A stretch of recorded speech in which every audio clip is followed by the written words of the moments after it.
Assalamualaikum. Jangan lupa teman-teman untuk selalu mendukung Mimin. Lanjut episode 45-46. MDPT. Sementara itu di sebuah rumah sakit yang ada di Singapura. Seorang wanita parubaya sedang menatap sebuah gambar yang baru saja ia terima. Terlihat Johan sedang memtiga Luxandra dengan penuh kehangatan. Akhirnya sekian lama kalian bisa bertemu kembali.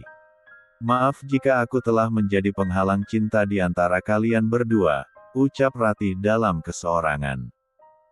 Ma, lagi bicara dengan siapa? Tanya Sonya baru saja masuk ke dalam ruang rawatnya. Sonya adalah putri sulungnya bersama Johan, dan tentu saja bagi Johan adalah anak keduanya setelah Hanan. Ah tidak, nak. Mama hanya kangen dengan papamu, jawab Ratih berbohong. Kalau begitu kenapa tidak meminta papa datang saja? Ucap Sonya sembari duduk di samping sang mama. Nanti saja, saat ini papa sedang banyak kerjaan. Tapi, sepertinya mama ingin pulang saja ke Indonesia. Mama ingin menjalani perawatan di RS kita saja, ucap Ratih yang membuat Sonya tak habis pikir. Ma, kenapa mama mendadak ingin dirawat di sana? Bukankah di sini kondisi mama sudah lebih baik? Aku tidak mau jika nanti terjadi hal buruk dengan kondisi mama. Sonya, dimanapun kita berobat, mama rasa sama saja hasilnya. Yang membuat seseorang itu sembuh, ialah semangatnya. Lagi pula rumah sakit kita itu rumah sakit yang sudah tak diragukan lagi, penanganannya juga sangat bagus. Lagian pasien seperti mama juga banyak yang sembuh kok. Papamu saja yang berlebihan, sahut Ratih pada putrinya. Tapi, Ma, sudahlah, nak. Mama tidak ingin berdebat. Nanti telpon papamu suruh jemput mama, potong Ratih tak ingin dibantah. Sonya hanya menghela nafas pelan, ia tak bisa mencegah bila sang mama sudah tetap dengan pendiriannya. Sementara itu Hanan masih menyusuri jalanan kompleks itu. Ia tak menggunakan kendaraan apapun dari rumah itu. Hatinya masih belum mampu berdamai. Mas Hanan, tunggu. Teriak Alia sedikit berlari mengejar langkah lebar pria itu. Dek. Sahut Hanan menyadari telah mengabaikan wanitanya. Mas, kenapa kamu ninggalin aku? Rengek Alia sedikit cemberut. Ah maaf, sayang, ucap Hanan yang segera menghampiri sang istri. Karena terlalu kalut ia melupakan Alia begitu saja. Alia mengatur nafasnya yang terasa sedikit sesak, karena berlari mengejar suaminya yang sedang emosi. Kamu tidak apa-apa, sayang. Maaf ya, sesal Hanan meraih tangan Alia. Iya, tapi kita mau kemana, Mas? Tanya Alia bingung. Bukankah mau ziarah ke makam bayi kita? Terus, kita harus jalan kaki begini. Capek, Mas. Kembali wanita itu merengek yang membuat Hanan tersenyum gemas. Oh, jadi istri aku capek. Ayo sini gendong, ucap Hanan sembari berjongkok membelakangi Alia. Kamu mau ngapain, Mas? Gendong kamu?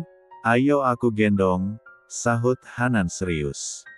Nggak mau, ih kamu apaan sih, Mas? Malu dilihatin orang? Tolak Alia dengan wajah bersemu. Kenapa malu, Dek? Kita ini pasangan suami istri. Lagian tidak ada ojek di sini. Ayolah, nanti kamu capek, ujar Hanan masih berjongkok di depan wanita itu. Nggak mau, Mas. Malu. Lebih baik kita jalan saja. Lagian kenapa kamu tidak pesan taksi online saja? Tutur Alia sembari meraih kedua lengan suaminya, dan membantunya untuk berdiri. Kamu beneran nggak mau aku gendong? Tanya Hanan menatap dalam. Malu? Mas, lirik Alia dengan wajah melas. Kalau aku gendong kamu di kamar, berarti boleh dong, goda Hanan yang semakin membuat wajah Alia bersemu. Mas. Cicit wanita itu sembari mencubit perut Hanan. Pria itu terkekeh sembari mengusap rambut sang istri. Ya udah, ayo sekarang kita duduk di sana. Aku pesan taksi dulu ya. Hanan membimbing tangan Alia untuk duduk, di sebuah pelataran yang ada di pinggir jalanan kompleks itu. Alia mengamati wajah tampan pria itu yang sedang serius memesan taksi online. Ternyata tatapan Alia disambut oleh sorotan lembut Hanan. Kenapa menatapku begitu, Dek? Tanya Hanan sembari duduk di samping Alia. Mas, sabar ya, ucap Alia menatap sedih. Ia tahu bahwa sang suami sedang bersikap baik-baik saja di hadapannya. Hanan tak menyahut, ia menghela nafas dalam. Kembali ingatannya pada kedua Dok 3R yang mengaku sebagai orang tuanya. Rasanya begitu berat menerima kenyataan bahwa dirinya hanyalah an 4K di luar nikah. Alia, kenapa rasanya begitu berat menerima kenyataan ini? Aku tidak tahu bagaimana dengan hatiku saat ini, Alia, lirih Hanan dengan netra mulai memerah. Mas, aku tahu ini sangat berat bagimu, tetapi cobalah untuk berdamai dengan keadaan. Aku yakin ibu dan papa juga tak menginginkan hal ini terjadi. Apakah kamu tidak melihat bagaimana wajah ibu yang begitu takut kehilangan kamu, Mas? Ibu sangat merindukanmu, mereka sudah mengakui segala kesalahannya. Jadi, tolong maafkan mereka. Tolong jangan siksa ibu lagi dengan amarahmu. Jika ibu tidak menyayangimu, maka beliau tidak akan mungkin mencari keberadaanmu hingga saat ini, ujar Alia mencoba memberi pengertian kepada suaminya. Hanan menghapus air matanya dengan kasar. Ia mencoba mencerna segala nasihat sang istri. Memang benar apa yang dikatakan Alia, jika ibu tidak menyayanginya, mungkin saat ini ia tidak akan tahu siapa kedua orang tuanya. Semua manusia berhak marah dan kecewa, Mas, tapi jangan sampai amarah itu membuatmu menyesal nantinya. Kamu masih bersyukur dipertemukan dengan kedua orang tua yang menyayangimu. Lihatlah aku sedari kecil telah ditinggal mati oleh ibuku, dan harapan satu-satunya, ialah ayah. Namun, ayah juga pergi meninggalkan aku. Kini aku hanya punya kamu satu-satunya orang yang aku percaya dan yang selalu melindungi aku, ucap Alia yang tak mampu menahan air matanya luruh begitu saja. Hanan meraih tubuh wanita itu, ia mendekap dengan erat. Maafkan aku yang telah membuat hidupmu berantakan, Dek. Tidak, Mas. Kamu sudah membayarnya dengan tunai. Sudah cukup berkorban untuk diriku. Kamu adalah seorang suami yang bertanggung jawab. Selama menjadi istrimu, kamu tidak pernah menyakiti aku. Terima kasih telah menyayangi aku dengan tulus, ucap Alia menggenggam tangan Hanan dengan lembut. Hanan membalas genggaman tangan itu, baru kali ini ia rasakan tangan lembut sang istri Meni tiga entuhnya. Sungguh hatinya merasa lebih tenang. Terima kasih, sayang. Terima kasih sudah mengingatkan aku. Kamu adalah istriku yang terbaik dan tercantik, balas Hanan sembari mengecup tangan Alia. Seketika Alia membatu saat merasakan S3 entuhan lembut B1 bir pria itu di tangannya. Kembali rasa takut mulai mencuat. Namun, sekuat hati ia menyingkirkannya, ia yakin bahwa Hanan adalah suami yang baik dan penuh kasih sayang. Jika dulu Hanan pernah melakukan hal buruk padanya, itu dikarenakan oleh pengaruh OP4T, dan di luar kendalinya. Toh selama ini sikap pria itu begitu baik dan tulus menyayanginya. Tak berselang lama sebuah taksi online telah berhenti di hadapan mereka.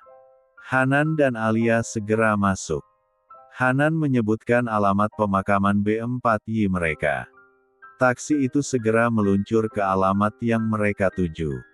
Episode 46. Kini mobil yang ditumpangi Pasutri itu sudah berhenti di depan gapura pemakaman umum.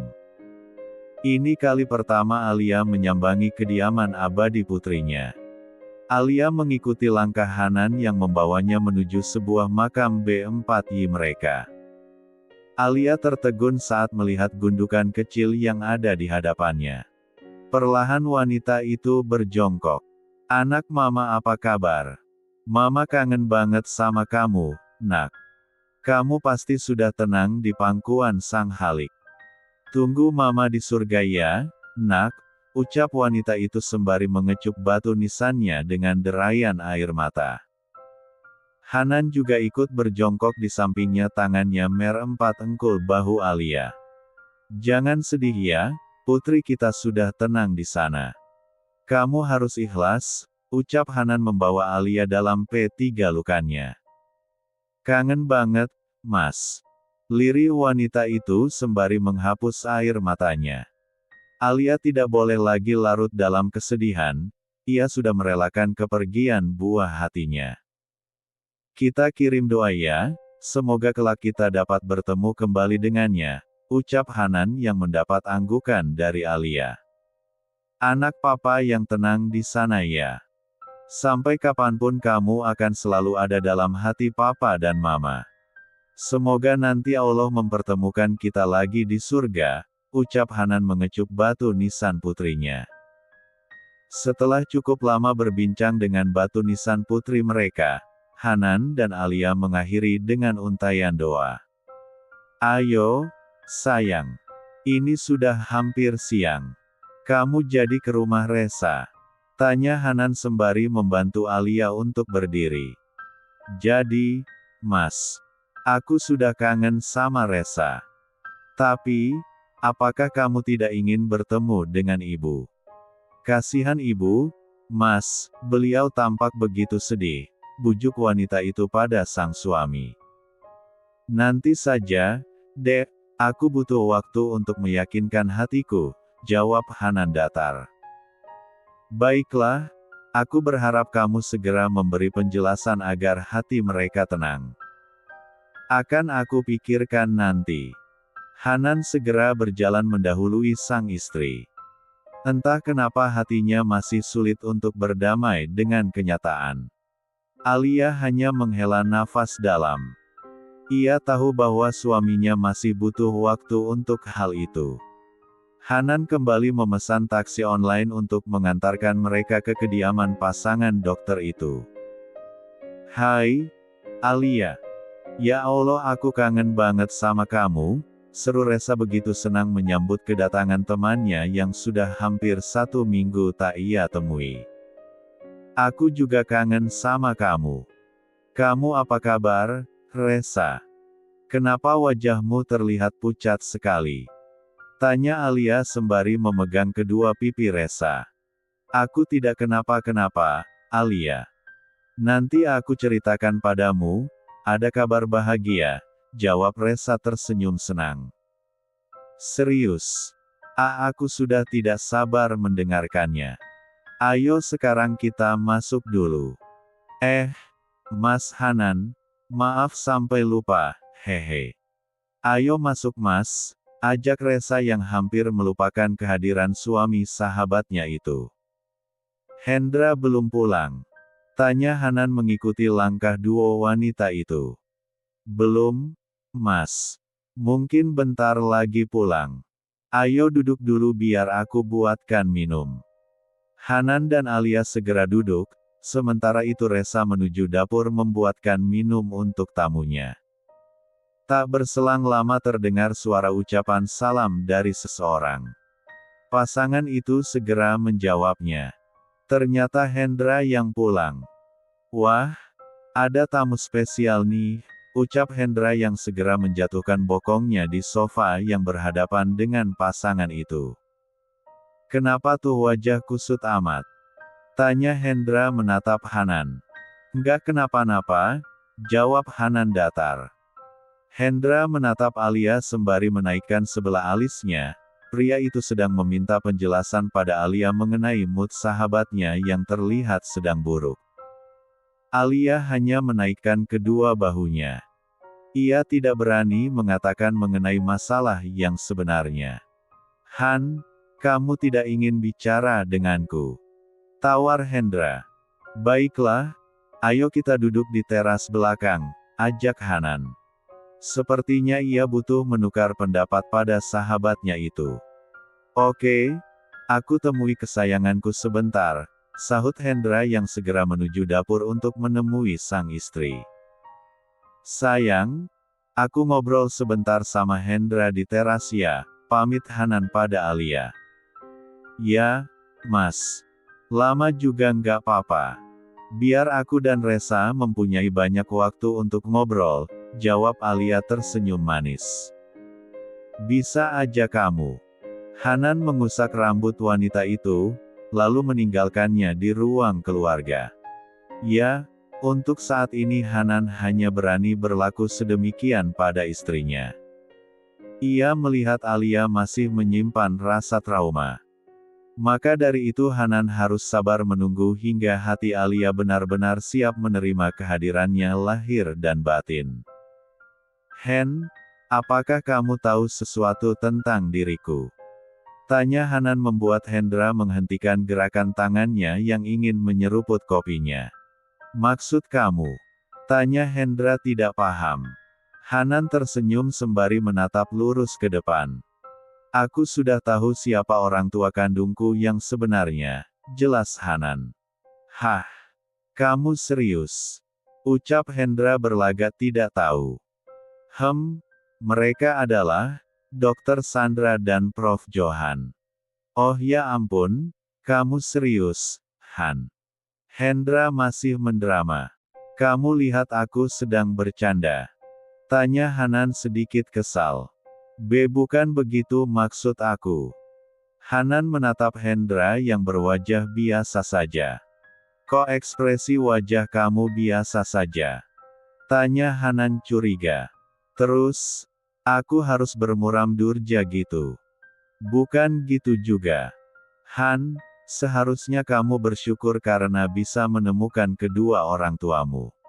Kamu harus bisa menerima kenyataan ini. Aku yakin mereka juga tak menginginkan hal seperti ini. Namun, semuanya telah terjadi, ucap Hendra memberi nasihat pada sahabatnya. Sepertinya kamu sudah mengetahui hal yang sebenarnya. Tanya Hanan menatap heran. Ya, aku sudah mengetahuinya dari Prof. Johan, alias ayahmu, sahut Hendra. Jadi waktu itu. Ya, D4 rah yang aku ambil itu untuk tes DNA. Prof. Johan menceritakan semuanya padaku. Dan saat hasilnya keluar, aku merasa bersyukur akhirnya sahabatku ini telah menemukan kedua orang tua kandungannya. Tapi, itu semua tidak mudah bagiku, Hen, balas Hanan sembari meraup wajahnya dengan lembut.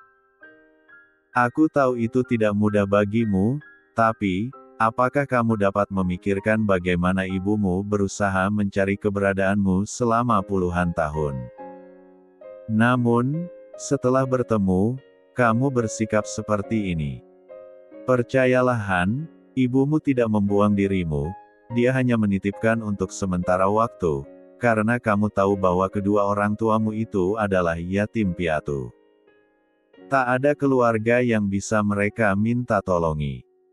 Hendra masih berusaha memberi pengertian pada sahabatnya, karena ia tak tega melihat kesedihan Dr. Sandra saat bercerita dengannya di RS. Apakah kamu bercerita dengan ibuku? Ya, Bu Sandra memintaku untuk bicara denganmu. Aku melihat ada kesedihan yang mendalam di hatinya. Bahkan Bu Sandra rela hidup sendiri demi terus mencari keberadaan putranya. Dia tidak ingin menikah sebelum berhasil menemukan anaknya. Bagi Bu Sandra hanya kamulah harapan satu-satunya. Hanan menghela nafas dalam, hatinya merasa terstiga entuh, saat mendengar pengorbanan ibunya yang rela hidup sendiri demi mencari keberadaan dirinya. Baiklah, aku akan bicara nanti sama ibu. Akhirnya hati pria itu luluh juga. Alhamdulillah. Semoga kamu selalu bahagia. Ayo berdamai dengan keadaan, dan mari raih kebahagiaanmu, balas Hendra yang diaminkan oleh Hanan.